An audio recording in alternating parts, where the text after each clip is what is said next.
Le nuage survole toute l'Europe. La Suède, l'Allemagne, l'Italie, la Belgique, la Suisse, sauf bizarrement la France.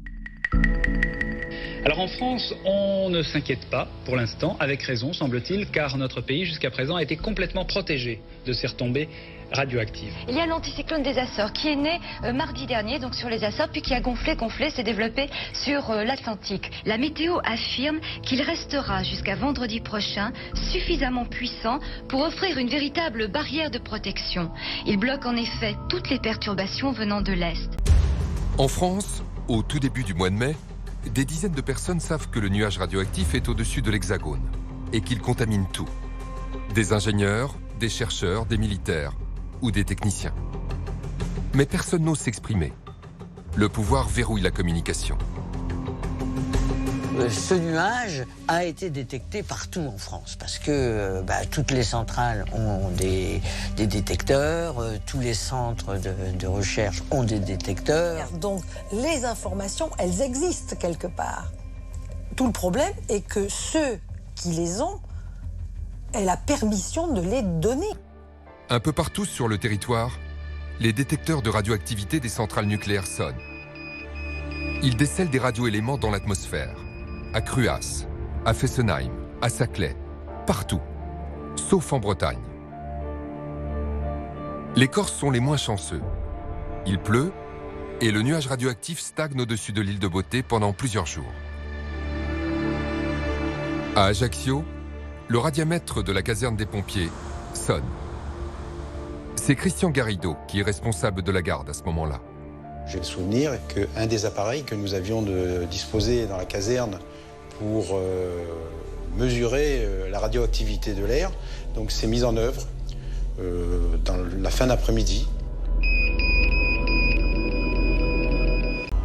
Et il y a eu à nouveau des sonneries le jour d'après, le 3. Et donc dans la semaine ou les 10 jours suivants, je veux dire, l'appareil a été enlevé et on ne l'a plus retrouvé, quoi. On en a conclu qu'on avait mis un petit peu le pied où il ne fallait pas le mettre. Et puis, bien plus tard, on était essayé d'aller voir si on avait trace de notre signalement. Et curieusement, la page de réception de cette alerte avait été arrachée. À plus de 1000 km d'Ajaccio, le scénario se reproduit à Saclay, au commissariat à l'énergie atomique. Jean-Claude Zerbib est ingénieur d'astreinte le 1er mai, 4 jours après la catastrophe. Vers 9h30, 10h, on a eu les premières anomalies sur le site. Donc on a assez rapidement mesuré les filtres de l'installation et on a découvert tout un bouquet de produits radioactifs. Donc on a compris que ce n'était pas de l'intérieur, mais ça venait de l'extérieur. Donc on a prélevé tous ces filtres qui étaient dans l'installation et tout de suite autour. On a vu que la contamination était généralisée. Rapidement, Jean-Claude Zerbib contacte ses collègues dans d'autres laboratoires du CEA, à Fontenay-aux-Roses ou à Cadarache, près d'Aix-en-Provence. Là-bas aussi, la contamination est détectée. Nous avons demandé à mesurer des salades, des carottes, de l'eau. Et on a vu qu'on trouvait le bouquet de produits radioactifs partout, dans les produits de consommation, dans l'herbe et dans l'eau. La France est donc l'un des seuls pays européens où aucune mesure n'est prise pour protéger la population. Alors que de l'autre côté de nos frontières, en Allemagne, en Italie, en Suisse, on interdit la consommation de produits frais, on recommande aux enfants et aux femmes enceintes de rester à l'intérieur. Dans certains pays, on conseille même de prendre de l'iode pour protéger la thyroïde.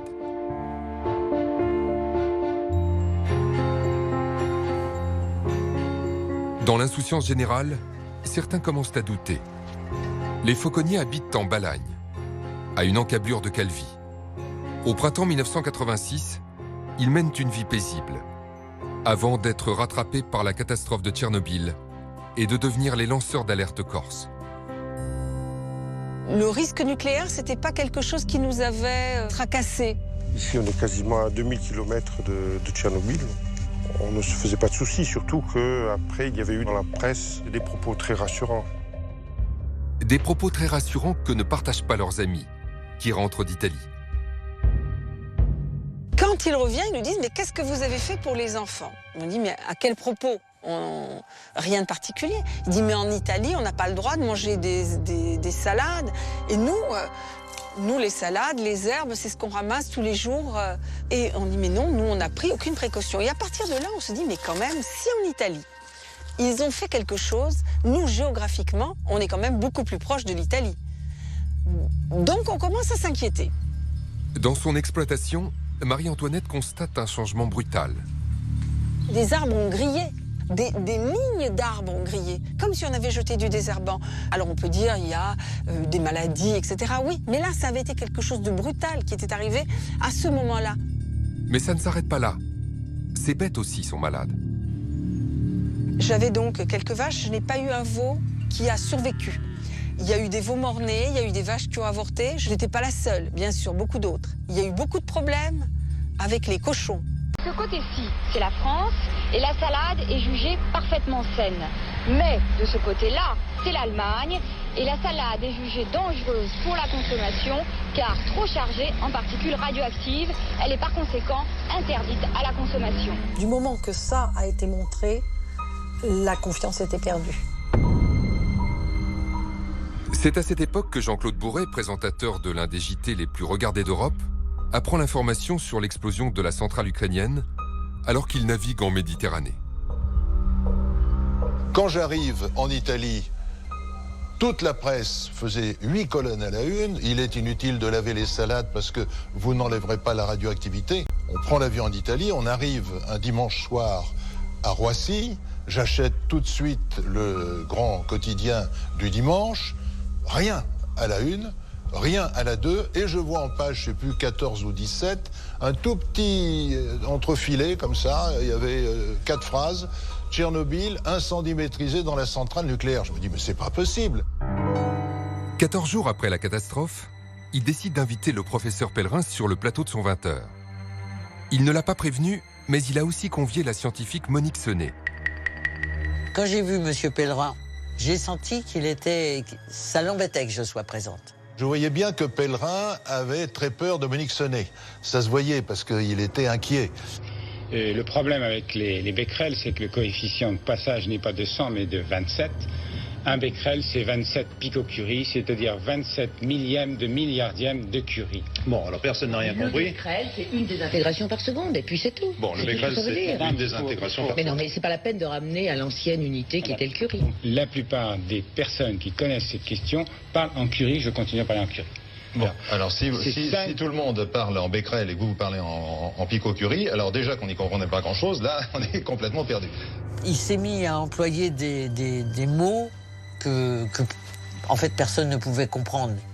Et en plus, il s'est complètement trompé. Il a dit des valeurs à la place des autres, etc. Alors moi, je me disais, mais qu'est-ce qu'il est en train de faire ?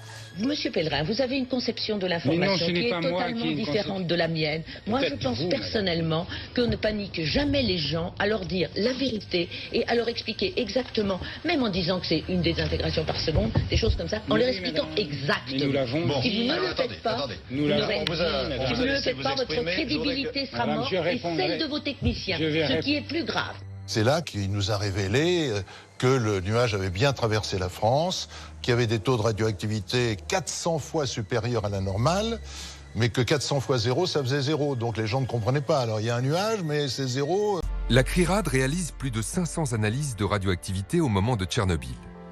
Par exemple, dans la Drôme, le thym peut être contaminé par le césium-137 à des niveaux très différents. Les valeurs s'échelonnent entre 24 et plus de 16 000 becquerels par kilo. Le professeur Pellerin disait, ben voyez, là, il faisait des moyennes par département, lui, par région. Et vous voyez, la moyenne des inférieurs. Donc, tout va bien. Tout va bien, mais tout est faux. Le service du professeur Pellerin bricole les données et s'arrange pour donner des moyennes toujours inférieures aux limites européennes de contamination. Sur le terrain, Denis Fauconnier a constaté que le nombre de malades liés à Tchernobyl était beaucoup plus important que les chiffres officiels. J'ai constaté dans ma clientèle des thyroïdites, des goitres déstabilisés, les leucémies, les thyroïdites de Hashimoto et les pathologies chez les enfants qui ont été irradiés à l'état de fœtus. Et là, en Corse, dans notre secteur, tous ces indicateurs sont au rouge. Avant Tchernobyl, les gens n'avaient pas ces problèmes de thyroïde. Mais ailleurs en France, la situation est beaucoup plus grave. Dans certaines zones très spécifiques du parc national du Mercantour, par exemple, il existe des endroits que les scientifiques appellent taches de léopard, où la contamination est extrême. Alors, sur ces sols du Mercantour, là, on a des niveaux de contamination qui sont vraiment extrêmement élevés. On est à plus de 100 000 becquerels par kilo sur des points d'accumulation très particuliers. C'est-à-dire que quand les masses d'air contaminées de Tchernobyl ont survolé certains secteurs des Alpes et qu'il neigeait, la neige a entraîné les particules radioactives qui ensuite se sont redispersées en fonction du vent et ont donné des amas de neige. Et à la fonte des neiges, ce césium s'est ensuite accumulé dans des zones très particulières. Et là, on a des sols qui sont contaminés à un niveau tel qu'on peut vraiment parler de déchets radioactifs. Encore aujourd'hui, 30 ans après la catastrophe de Tchernobyl. Des données qui sont confirmées aujourd'hui par l'IRSN, l'Institut de radioprotection et de sûreté du nucléaire, l'organisme qui a succédé au SCPRI du professeur Pellerin. Des chiffres qui montrent que le professeur Pellerin a menti sur le plateau de TF1 en 1986. Comme le confirme Philippe Renaud, expert en radioactivité environnementale à l'IRSN. On s'est aperçu qu'il y avait une méconnaissance de ces dépôts radioactifs, une méconnaissance qu'il a fallu une grosse quinzaine d'années pour combler.